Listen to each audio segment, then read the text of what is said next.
Welcome to Third Song In with Chris Derrickson and Tom Polachek. We've had fathers and daughters on the show, but rarely at the same time.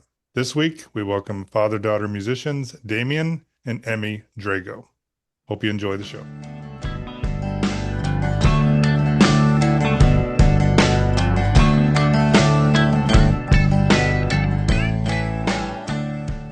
Unfortunately, Chris's job has again made him unavailable for the interview portion of this episode. Priorities, D. Priorities. Please listen all the way to the end of this episode for Either Way, a single from Emme Drago's new EP, A New Narrative to Write.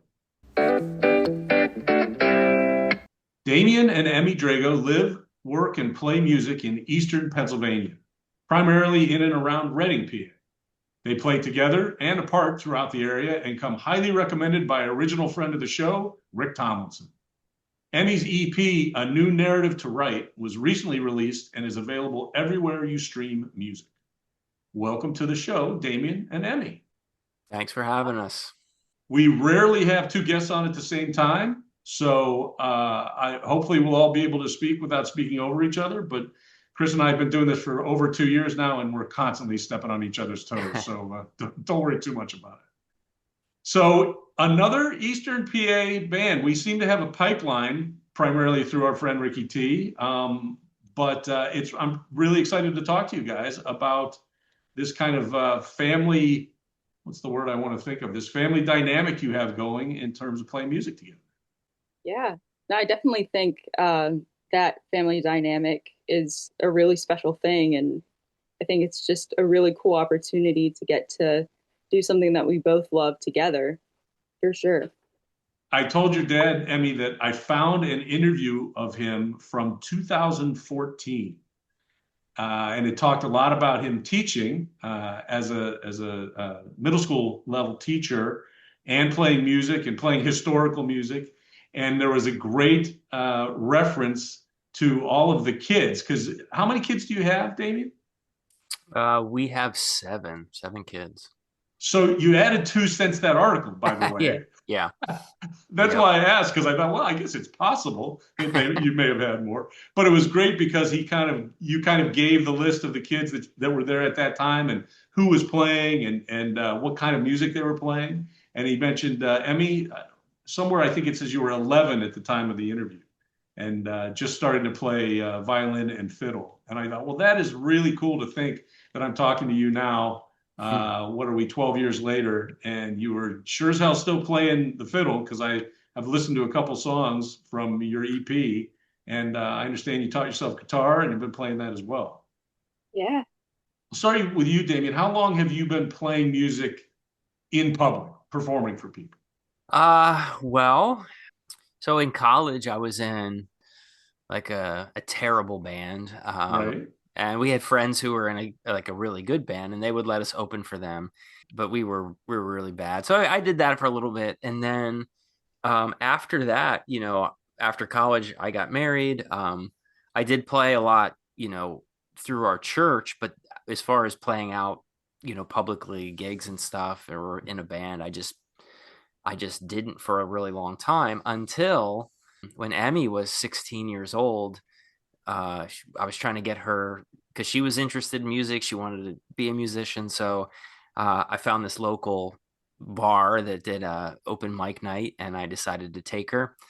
We both played a couple songs there, and I loved it so much. I was like, you know what? I'm gonna keep doing this. And so that bar is actually where I met all the people that are in my band now, and I'm sure I met Rick there.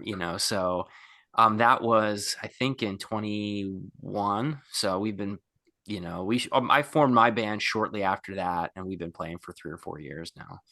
That's fantastic. So when you first played that open mic, did you play as a duo, or did you each play a couple songs and take your lead from the stage? Oh, I think, well, the first time that we went, I forget, did I just play and then you maybe played after? I forget. Yeah, that's how it went. So we just did our own, you did a couple songs, I did a couple songs, and that was a really cool night. I still remember that. I remember some of the people we met there, and just the the feeling of that for sure. From past interviews with Reading area musicians, it sounds like it is a very, very collegial and close group that kind of takes care of each other, plays together, loans each other members of their bands depending on who's available on a particular night. It sounds like a really interesting community to be a part of. It really is. I mean, and they're such good people. And yeah, you're exactly right. We trade band members, and Rick, like our mutual friend Rick, I mean, he's in like maybe like 4 or 5 different bands. So, I mean, the only trick is, we're all like sharing members. So scheduling can sometimes be Sure. a trick because, people are pulling double, triple duty. Now, Emmy, when you played that very first open mic, I think your dad said you were 16. Is that right? Yeah, 16 or 17, I believe. So had you played in front of people ever before that particular night? Aside from your family, your dad, etc. I had actually the first time that I ever played an original song in front of people was when I was in 10th grade, and I was doing this open, I guess, like slot in the school concert where they would have people sign up and do their own act. So I'd done that, and then I'd done a few little gigs here and there, but I was still feeling very new at it. I definitely Mm-hmm. remember still being nervous the first time that I played the open mic at Mike's, because I was still, I guess, finding my footing with being that vulnerable and playing in front of people, and even just like playing the guitar and singing at the same time. Because for my first few gigs, my dad would actually play guitar for me Ah. while I sang, until I kind of knew more of what I was doing with the guitar. So when you played that open mic night, were you playing at least some original songs the very first time you got up that way? I might have, I'm forgetting. I know for a fact that I played Angel from Montgomery Oh, on Crying. one of my Uh, favorite songs. Oh my it's God. such a good song. It's become like one of my staple covers that I like to do. But I can't remember if I did an original. I think I might have done that and then one original song. Well, so when did you start writing your own songs? If you were doing it at 16 or 17, when did you get started? When I was 15, Wow. or 14, almost 15. I remember very clearly when that got started. It was like I kind of struggled through completing my first song, and I was definitely inspired by my dad. He played a big part in inspiring me to try to write my own, because I'd been growing up watching him write his own history songs, and you know his other work of songs that he has, and it just was really inspiring. I just wanted to try it out and see if I could do it. And I just recently started listening to Joni Mitchell and Sure. a bunch of other artists that were just really getting me excited about how a song was put together. So yeah, I kind of struggled through that first one. It took me a little bit. And then once I completed it, it was like the floodgates opened and I just couldn't stop. That's fantastic. I know I looked at your website, which is emmedrago.com, EMMEDRAGO.com. And you do reference your dad as your primary influence when it comes to music, which I thought was really cool. You mentioned that your dad's history songs, and that was something I also dug out of that old article that I read, that interview of you. It was that when you started writing original songs as well, was writing songs about history, Damien? Um, it was, I mean, I again, like going back to like my church music experience. I mean, I wrote some stuff that we did there, Okay. but it was, I with the history stuff, it would have been around 2011 maybe that I decided to try to write a song to help my students understand how Americans felt about King George and taxes and in social studies. So that was the first go at it, where I wrote a song called Go Powder Your Wig, King George.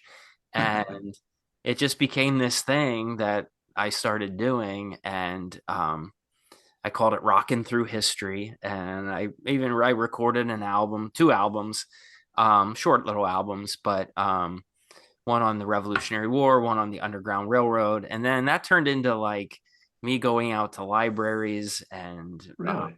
like festivals and stuff like that and doing kid songs, but they were original songs. And interestingly enough, this is the 250th anniversary Right. of our country. So a few weeks ago, I was like, you know what? I should probably break those songs out and go to some libraries this summer. So That's a great idea. I That's booked like excellent. 11 or 12 library shows for the summer, and I got to learn all those songs again. Yes, yes. Although one thing, a friend of mine who's actually from the Philadelphia area, he lives now out near me. He said the one great thing about writing your own songs is that if you do mess them up while you're performing, you were just rewriting them while you were up there. There's, who's to say how it's supposed to sound? So keep Yes, that in mind. but the thing about the history songs that I always feared was messing if I messed up lyrics to a historical song, Get the then dates wrong. You don't want to get I'm the dates wrong. rewriting history. So it sounds to me, both from kind of looking at your websites and the some of the plugs that we'll talk about in a little bit, that you guys are playing live fairly often at this point. Do you play solo? Do you play just the two of you as a duo? Do you play with a specific band or bands? Is it a mixture of all of those things? Yeah, it's a combo of all of that. So my primary band is Valley Vision, and that's the band that Rick's in, and I formed with the guys from Mike's Tavern in town. So that's the band, but then also I'll go out and do some solo stuff, and then like later in March we're doing a trio show with I'm playing with Emme and Rick will be there too. So Oh, it's like nice. it's a really good mix of things for me. And then Emmy's a whole nother ball game. So I'll let her explain that one, but she's got a lot of other things going on. Yeah, so I think I mentioned it, or maybe I only just said it to you, David, before we started recording, but you provided us with a song of Emmy's from her new EP. The song's called Either Way, or is it Either Way? I thought about that when I read that. I was like, how am I supposed to pronounce that in this case? How do you pronounce it, Emmy? Either way, but Either way. anything goes. Beautiful, beautiful song. You have a lovely voice. I haven't been able to listen to the rest of the EP yet as I was getting ready for this, but really love that song. And I wondered, listening to it, how often are you playing with the old man? Or are you just out there on your own, just playing your music?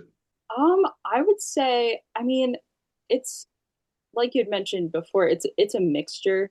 There are times, and actually we had just recently been talking about this, about having him play bass for me again because he's hopped up on stage a few times to play bass in whenever I have a band show. But it's either just performing both his songs and my songs in the duo type thing, being in his band, or it's a big variety. Sometimes it's just me with some other guys in a full band show, or just me solo. So I would say it's kind of an even mix. Nice. Now, I know, as we mentioned, that Reading seems to have a very vibrant local music scene. So I know there's lots of opportunities to play. But I mean, have you been on the road at all? Have you branched out away from kind of home base in terms of playing other clubs or playing other locations? I have been trying to make my way towards the Philly area. I've been trying to kind of get involved in that scene, which we have been able to make some really good connections down that way, and some really awesome, talented people. We've gotten to meet them, and that's definitely helped as far as getting into that scene and getting some new opportunities to play in that direction a little more. Excellent. So I'd say that's probably the one of the more prominent areas that I've been focusing towards. But I'm kind of at the point where I'm taking every opportunity, and just kind of waiting to see what happens, and going through any open door. Now, I know, Damien, I know you have a day job. We talked a little bit before we started to record about your career as a teacher, which you've been doing for quite some time. I mean, do you have a regular gig aside from playing music? I'm also a student. I go to Albright College currently, and I'm going for marketing and graphic design. So that's going to be sort of my backup as I'm pursuing my music. And I also work at a coffee shop. So it's like Ah, a lot of stuff going on all at once, but making it work.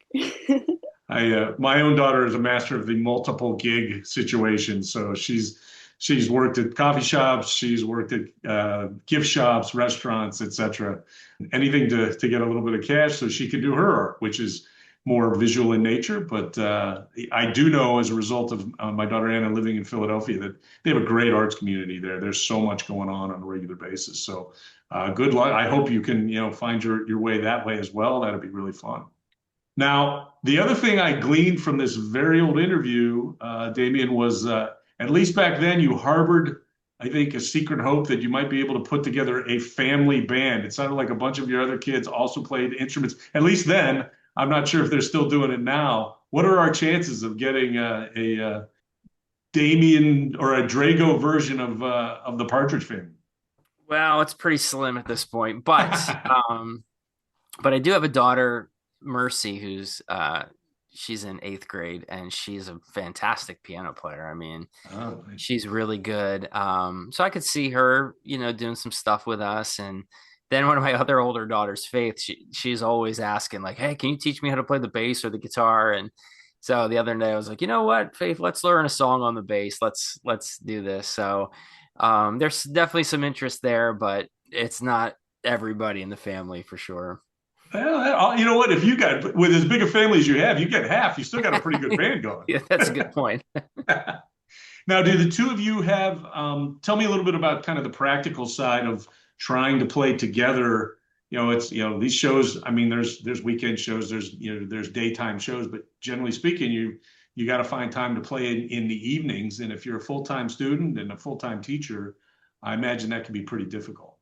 Yeah, I mean, I think it's probably the trickiest part of the whole thing because Emmy, she's in high demand around here. I mean, everybody's I can knocking imagine. on her door to come play. So she's got a lot of solo shows. And she's just booked like almost every weekend. She's got stuff going on. My shows are, further, apart.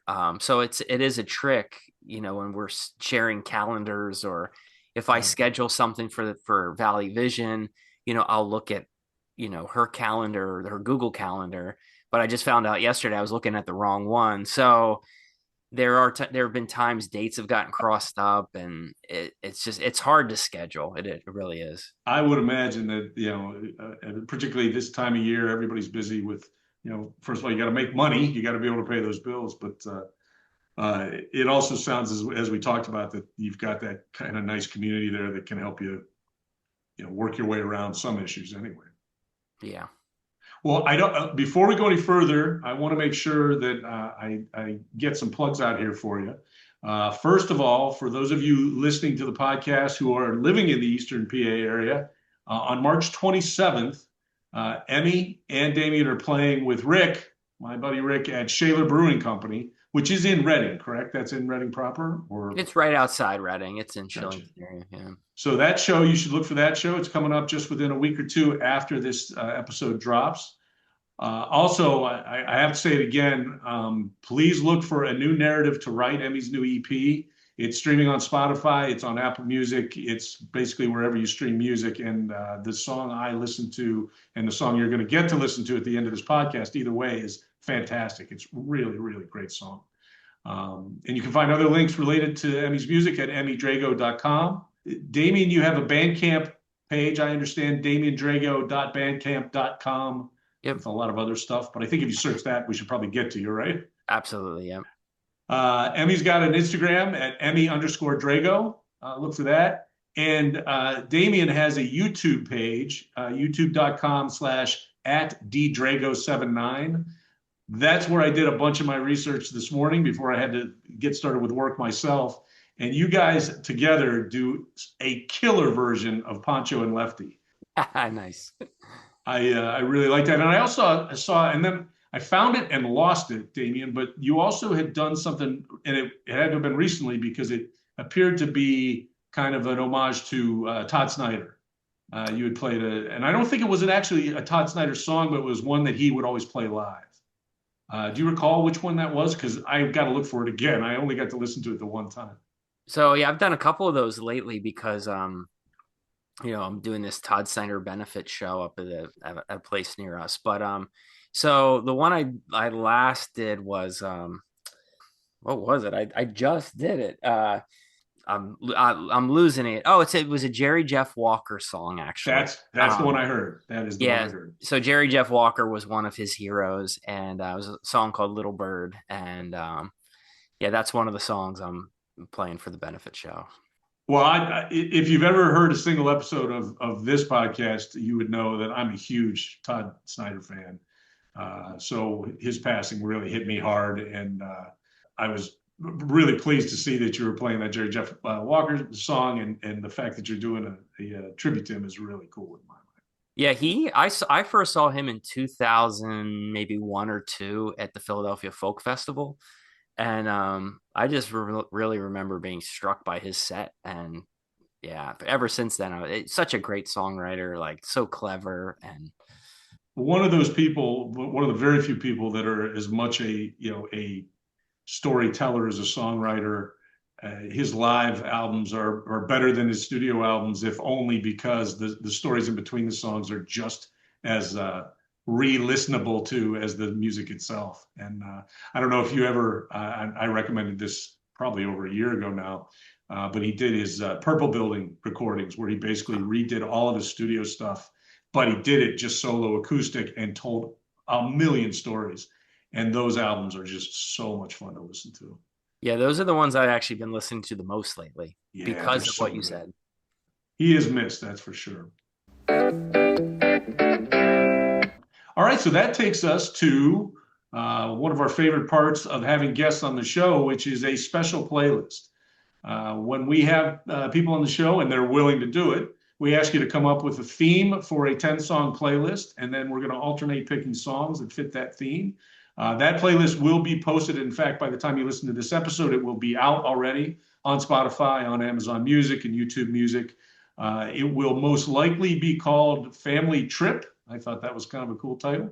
But the subtitle will be a Third Song In playlist. So if you search Third Song In playlist on any of your music streamers, you should be able to find this, plus our other playlists that we've done with prior guests. So as I tipped our hand already, it's Family Trip, but tell me a little bit about your suggestion for the theme. Yeah, there's so many good songs regarding, the family element, and, that's our whole life is the family and all this stuff. So I just thought it'd be fun to dive into some of that. I agree completely. And this is not the first time it's happened, but I thought, why the hell didn't Chris and I already think of that? Because the two of us have been making playlists together for about 40 years now, and we never did one that involved that theme. So I think this will be a lot of fun. I know your picks ahead of time because I always make people tell me so we don't double up or anything. So Emme, you're first up. What is your first song for our playlist? So the first one is Leader of the Band by Dan Fogelberg.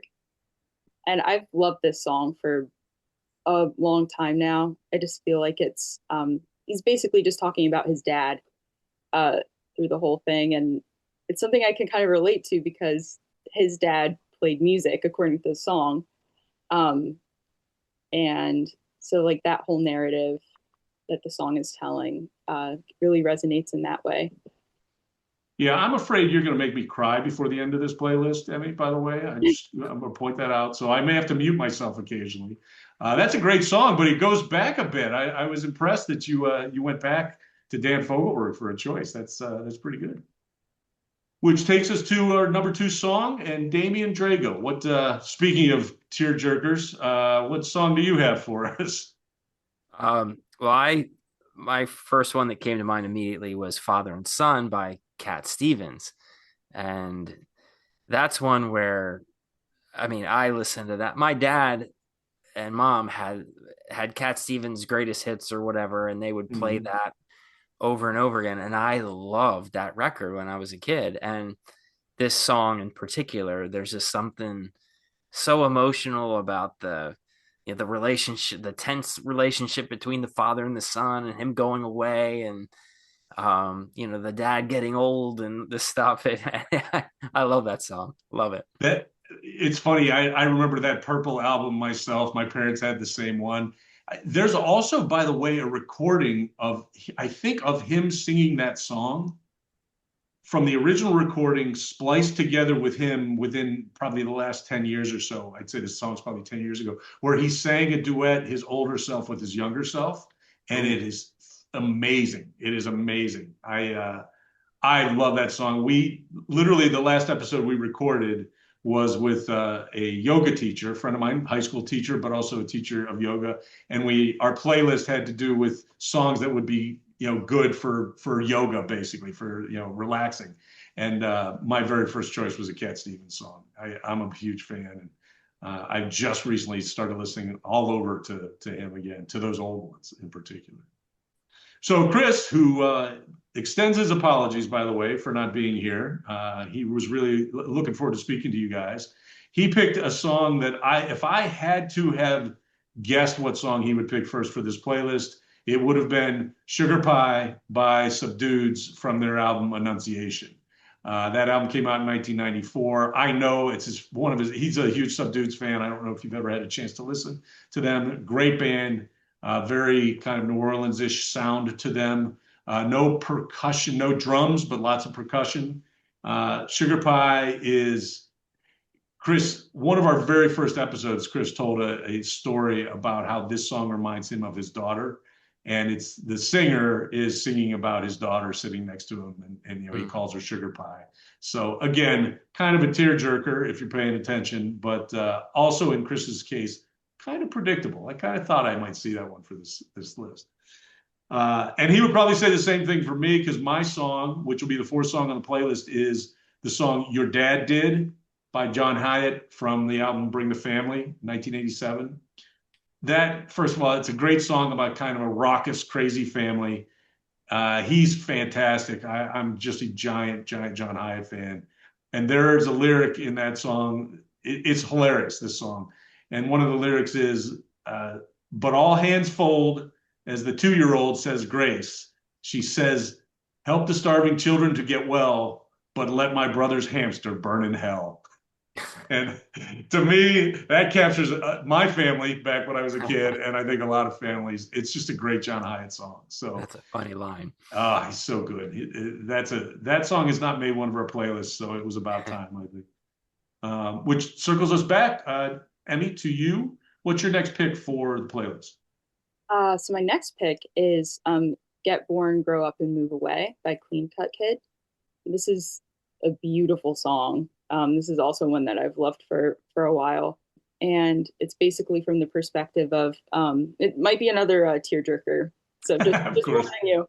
Uh, but it's basically like a parent talking to their child and generally just about, I guess, the whole idea of parenthood and you're raising your children and then you watch them go make lives for themselves and it's like a part of you that's kind of being put out into the world and so it's that whole idea.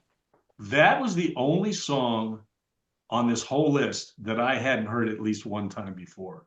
So it's also the only song I listened to before we recorded today because I wasn't familiar with it. And it is beautiful. You're absolutely right. And I'm not going to say whether or not I wiped away a tear, but we'll just say it was a good song. That's all. Great choice. It's one of my favorite things about doing these kind of playlists, though, is that invariably we get at least a song or two that I've never ever even heard of from a band I didn't know about, and they're now officially on my list. So that's I appreciate that. All right, that takes us to our sixth song. Damien, your choice. Okay, for my next choice, I picked a song called Daughter by Loudon Wainwright III. And this is a song that I've been playing this song on the guitar and singing it lately. Oh, And just recently, I've just sort of like, I don't know what, I guess rediscovered Loudon Wainwright songs, and he's got so many good songs. He's such a good songwriter, and so this is one of the ones that just really struck me. And in particular, like he just talks about his daughter, and you can just tell in the song how much pride he has in watching his girl. And I feel that way about my own kids, so I think I could relate to that. And it's just a great, great song. Yeah, he's a songwriter who you feel like could have easily been a novelist, and you'd read every book he ever wrote. I hear the line, "I lost every time I fought her," at least 4 times a week because it's my ringtone for my own daughter. Oh, I really? I saw that song on the list and I was like, all right, I think we're all pretty simpatico here, or at least David, you and I are on exactly the same page. Sounds like it. It is literally my ringtone. When my daughter Anna calls, I hear, "I lost every time I fought That is her." hilarious, by the way. uh, yeah, it's such a beautiful song. That's a great album, actually, all the way through. Yeah. Fantastic album.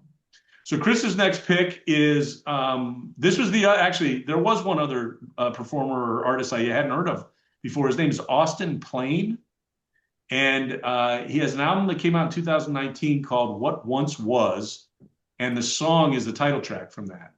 And I didn't get a chance to listen to this beforehand, but Chris's note says it's a sad song, it's a nostalgic song. That's right up Chris's alley, by the way, and it really is kind of thinking back to the good old days, and there's a line about Daddy's old truck, and it's not really country in my mind, but from what he said, it's a really beautiful song. So that one's also going to have to go on my list. I'm just going to have to get out and listen to it.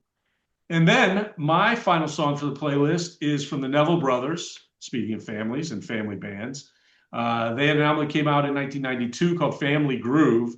And again, the title track, Family Groove.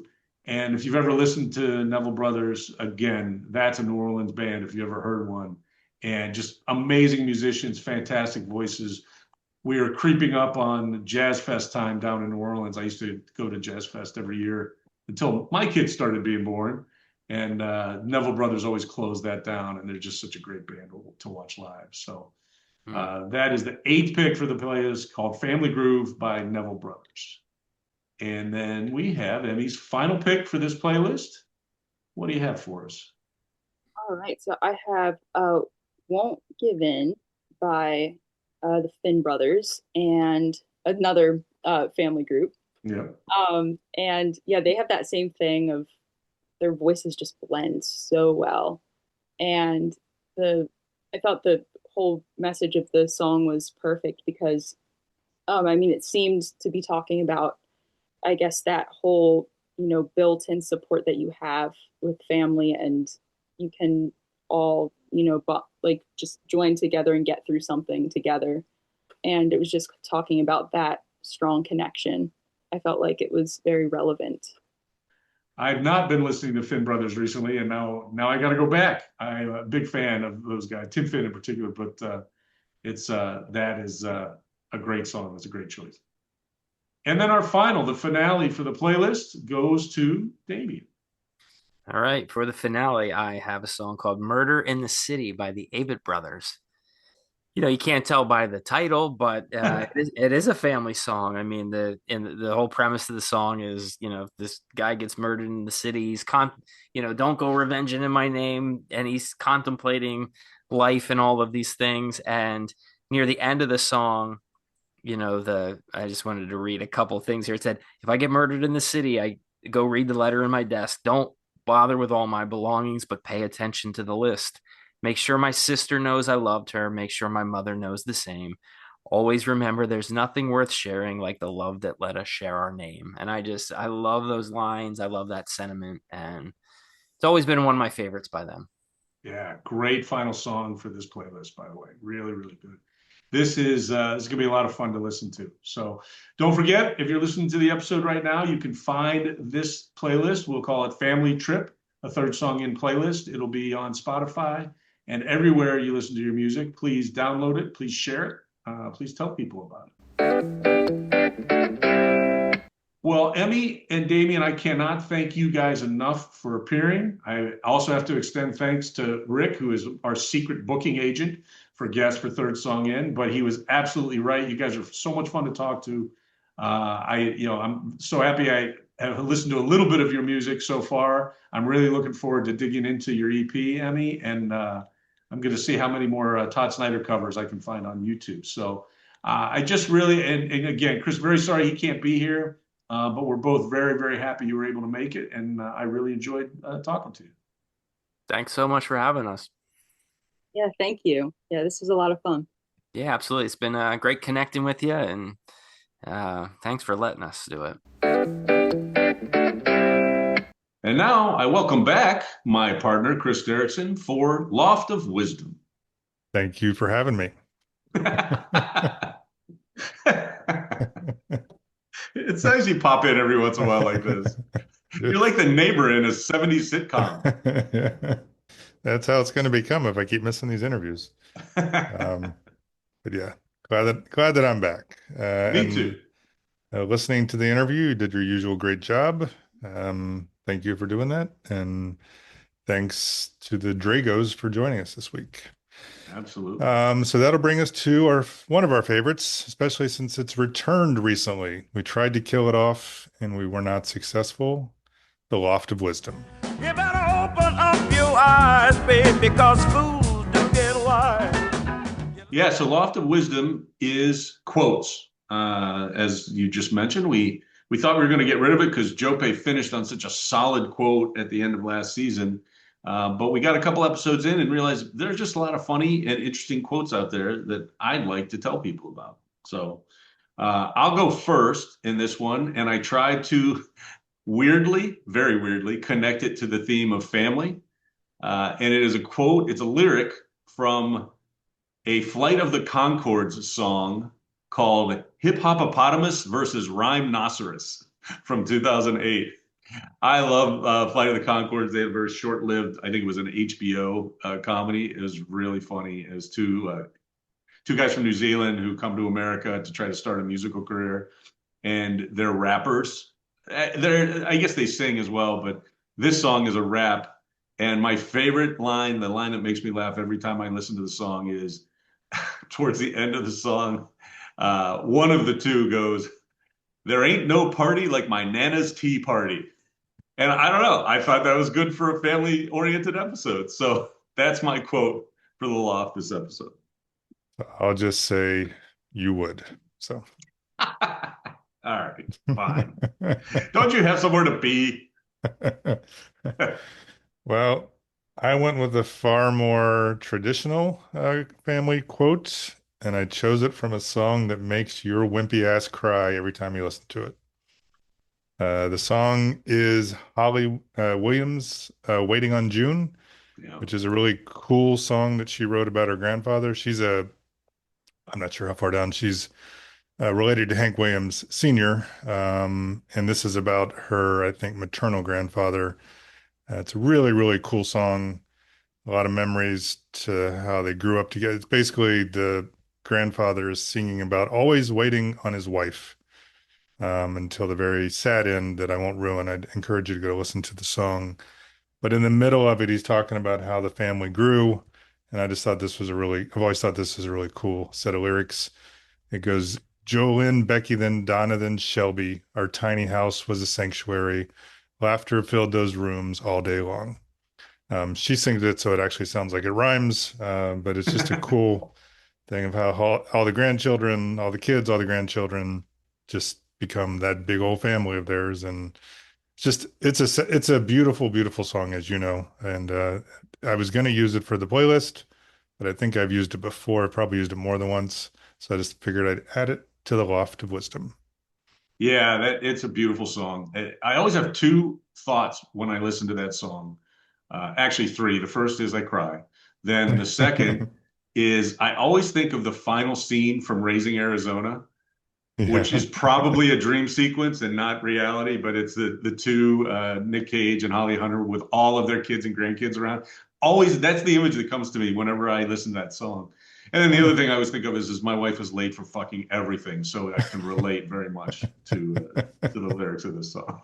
But that's a great one. It is definitely more seriously family oriented than mine. More traditional. But Correct. Flight of the Conchords was never intended to be traditional. So. That's for sure. That's definitely for sure. I also thought when you said you weren't going to ruin the end, I was going to blurt out, and then she murdered everyone. That's not what happened. No, I don't think it is. I don't think so. Maybe I should listen all the way to the end. I'm not sure. All right, next up is post facto. It's a mistake. It's a mistake. Post factos where Tom and I either correct mistakes, finish thoughts, or just add stuff that we want you to know about. Oftentimes books, because it takes me so long to read books. I'll have like 5 post factos on a book. And I think Tom might actually have a post facto on a book. I do. I had a staff pick. I believe it was just last episode. It may have been 2 episodes ago. But I announced that the new Dresden Files novel was coming out by James Butcher. The 18th novel he's written in this series about a wizard who lives in present-day Chicago. The book was called 12 Months. I read it in about 3 days. I love this series. It's just so much fun. It's changed very much from the very first novel, which felt like a noir detective type of thing. Every book he's written, he kind of expands this universe and the stakes get higher and more lore is added to everything. It's really a lot of fun. You really do need to read it from the beginning. I don't think it's a good idea to jump in at 12 months, but if you have been reading them, man, it's just such a great series. He's also written all these short stories I looked up his list of Dresden books, and it's not just these 18 novels. There are short stories he writes for anthologies. Like there's one that was like I think it was a fundraiser for a SP animal charity. SPCA? SPCA, thank you. And he just wrote a short story that involved, there's a dog that's a fairly large fixture in a lot of the books, and he wrote a story about that dog and another character. He loves the world that he's created, and he's just keep cranking them out. So anyway, great book. I recommend it highly, but I would also recommend you need to start with number 1 and work your way through. My only other post facto was not correcting anything, but pointing out that I did vow to attend one of Bobby Peel's Zoom community yoga sessions. Bobby was a guest last episode, and I did a Zoom yoga class with Bobby last weekend, and it was really, really enjoyable. It was about an hour.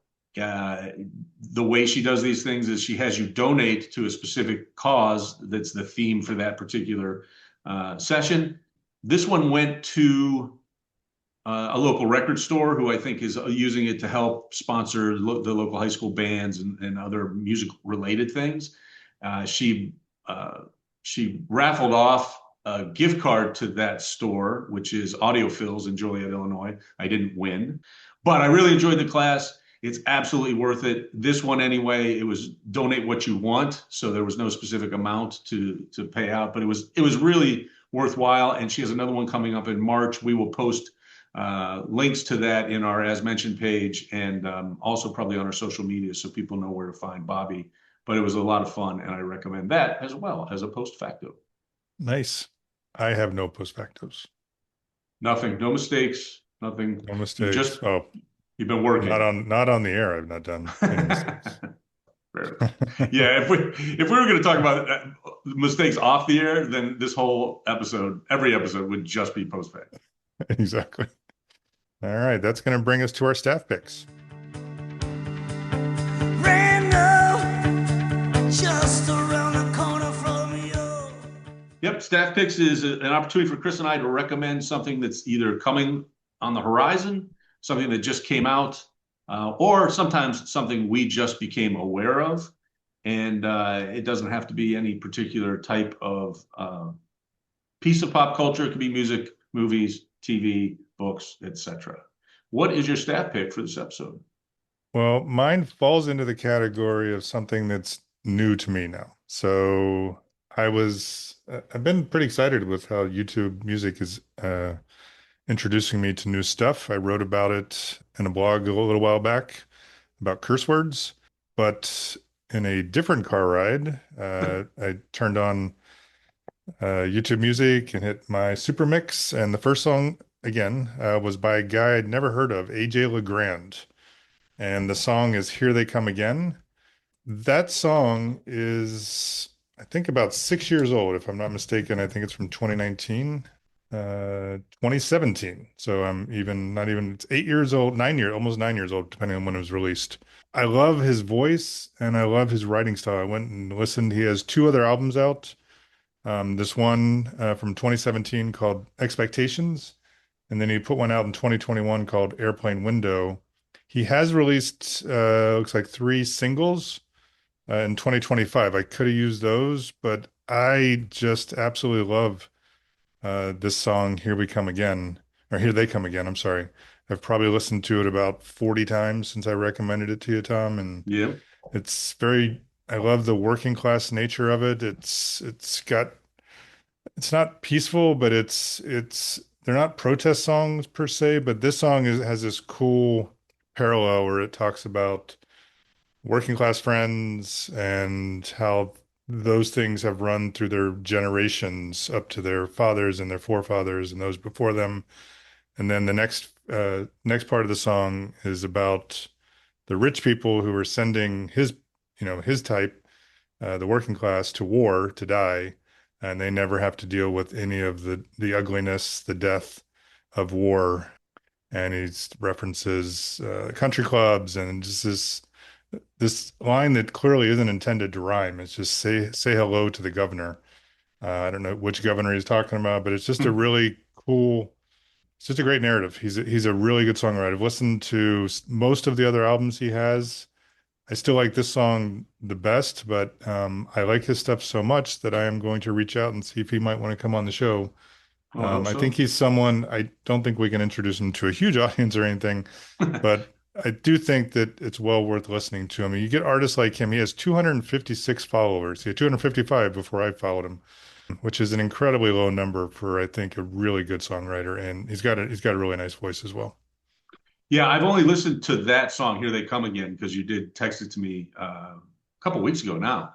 Yeah. And I agree with you. And my observation would be lyrically, I feel, kind of Springsteen-esque, Yep. early Springsteen, that working class side of everything. He doesn't sound anything like that. I don't think musically that's what he is by any means, or even his voice. But I definitely like that kind of songwriting. It feels very real, very Yep. realistic. What do you got? I had a handful of staff picks. Sometimes we run a little dry. We come up to an episode and I'm not sure what to recommend. Now I have like three or four, but as is often the case, the most recent thing that I was able to consume pop culture wise is the thing I'm going to list as my staff pick. Because I ran across on Netflix randomly. I finished watching a movie, I think, and its algorithm said you might like this. And it was a list of the Oscar nominated short films for this year. And there is on Netflix streaming a short film called The Singers. It's 18 minutes long and it is worth your 18 minutes to watch this film. It's set in a grungy dive bar somewhere. The bar is pretty full, but it's full with grungy dive bar types. Lots of scruffy beards and hats on. It's definitely somewhere kind of in the north, maybe northeast, because everybody's got like warm weather clothes on, winter hats on, that kind of thing. And it looks like the beginning feels like it's going to turn into a bar fight of some sort. It's just those kind of guys. One guy won't stop talking. Other guy wants to stay away from everybody. But the premise of the film is that they end up having a singing contest. And it starts out with an old guy with an oxygen tube running up into his nose as he's, smoking a cigarette and drinking a beer. And he's kind of got a wavery voice and sings a beautiful song. It's I can't think of the name of the song right now, but it's the New Orleans song. And it's really beautiful. You could tell he used to be a wonderful singer. But anyway, people continue to sing. All of a sudden, the most unlikely person pipes up and starts singing with this beautiful voice. It's just really cool. It's really a celebration of music and what music can do to help you, I think, in rough times. So I recommend The Singers, which is streaming on Netflix as we speak. I have Netflix, at least for the time being. I like to subscribe and then cancel and subscribe to other stuff because shit gets expensive. Sure does. It sure But does. Net Netflix is in my rotation right now, so I will check that out. Yeah, I thought I meant to actually text you a link to it as soon as I watched it because I'm going to watch it again at least one time. Just I really enjoyed it. It's a lot of fun. Which brings us to our final segment of the episode and probably our favorite playlist picks. Yep. For each season of Third Song In, Tom and I will recommend a song a piece for each episode. Try to tie it into the theme of the episode if at all possible. But all these playlists are available on the streaming services, Spotify, YouTube Music, Amazon Music, and Apple Music. We ask you to go check them out. You can just search by Third Song In, and then season 1 through season 11 are all up there. And these will be our This 11th is and it. 12th, I 12th believe and so. 13th. 11th and 12th songs for the season 11. What do you got, Tom? Man, I said that so well. I should be a professional. I'm just You like should be. mumbling over my words. Like, what do you got, Tom? Well, luckily, we want to maintain our amateur status, so I think you're safe. I tried to stick with the theme of family for the playlist pick this week, and I picked a song called Family Tradition by Cracker from the album Countrysides, which came out in 2003. I love Cracker. They're very entertaining, very funny. This one is a funny, entertaining song, and I felt like it fit in very well with this episode's theme. I like it. I like Cracker. I haven't listened to him in a while. Great song, Yeah. though. All right. I almost went with, so my artist is Drew Holcomb. He's in a band called Drew Holcomb and the Neighbors. He often also tours with his wife. I know they do a Christmas show. And I also know that that Christmas show is pretty expensive because I tried to get tickets one year. But I really like his music.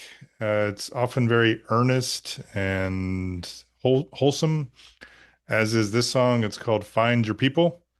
I'm actually just going to read through the first part of the song because it sums up the song. And to me, it's both the idea of family, but in some ways about best friends. He's got lines throughout the song that I think are just really outstanding.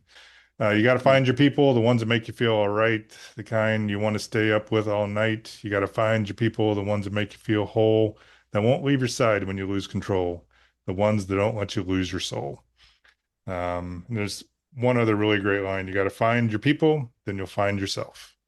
It's a great song, upbeat, very fitting, I think, for an episode about family. Yeah, great choice. Excellent choice.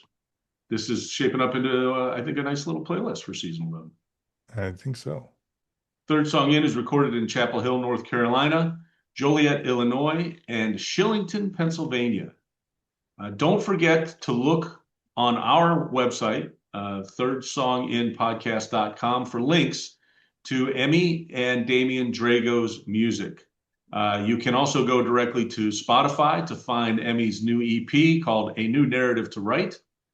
She has a website, emmedrago.com, and an Instagram, Emme_Drago. So you can find her music and information about Emme there. You can find Damien Drago on Bandcamp, and he has a YouTube channel at ddrago79.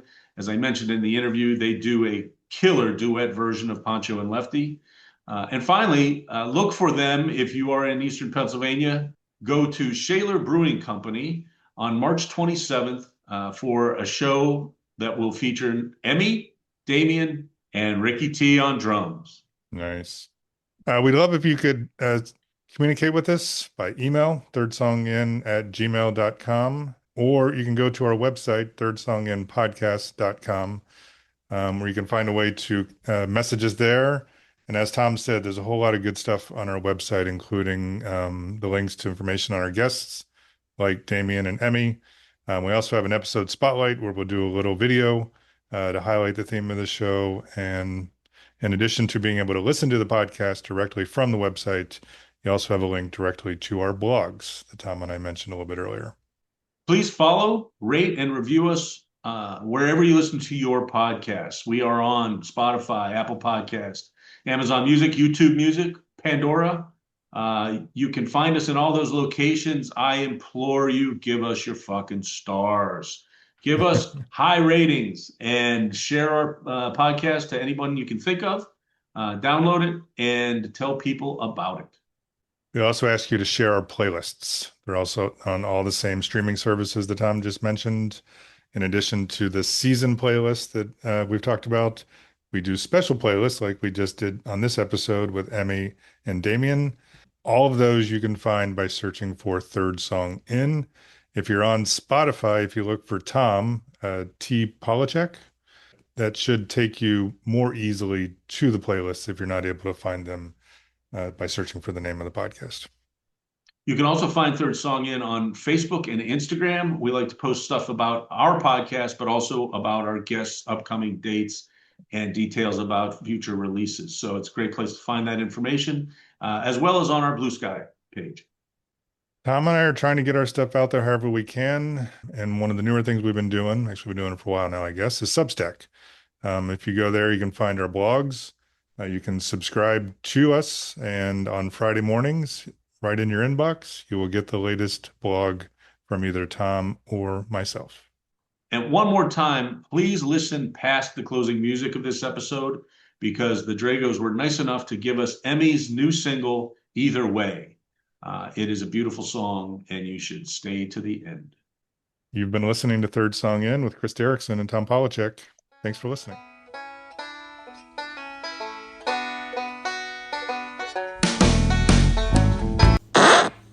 I fell in love with an idea, something I conjured out of the air. When you vaporized right in front of me, I reached out my hand and felt nothing there. You fell in love with an object, a creature of comfort to hold in your arms. When I gave you a shoulder too cold to lie upon, there was nothing else to tie you down, no other anchor for your heart. Brought us to a shallow end, took you in too deep from the start. Either way, we fall apart.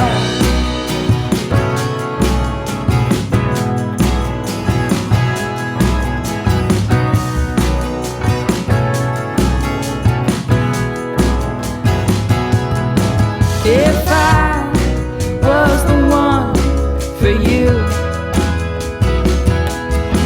you would peer into the windows of my eyes. You would witness the good, the bad, and the ugly. But the qualities you loved would keep you by my side. And if you were the one for me, none of these boxes would need to be marked.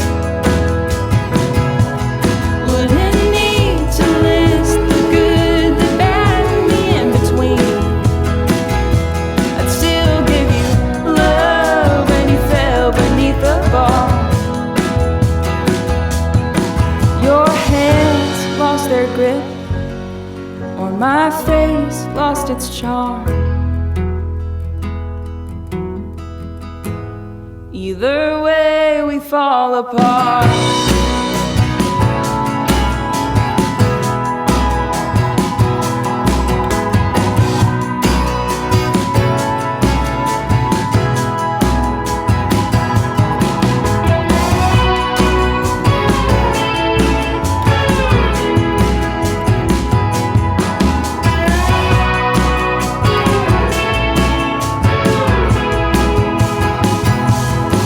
Either way, we both don't know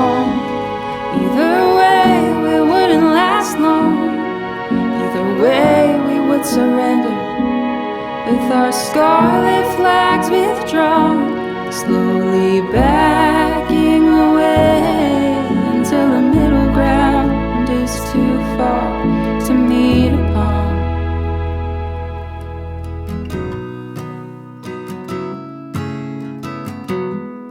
Either way we fall apart. Either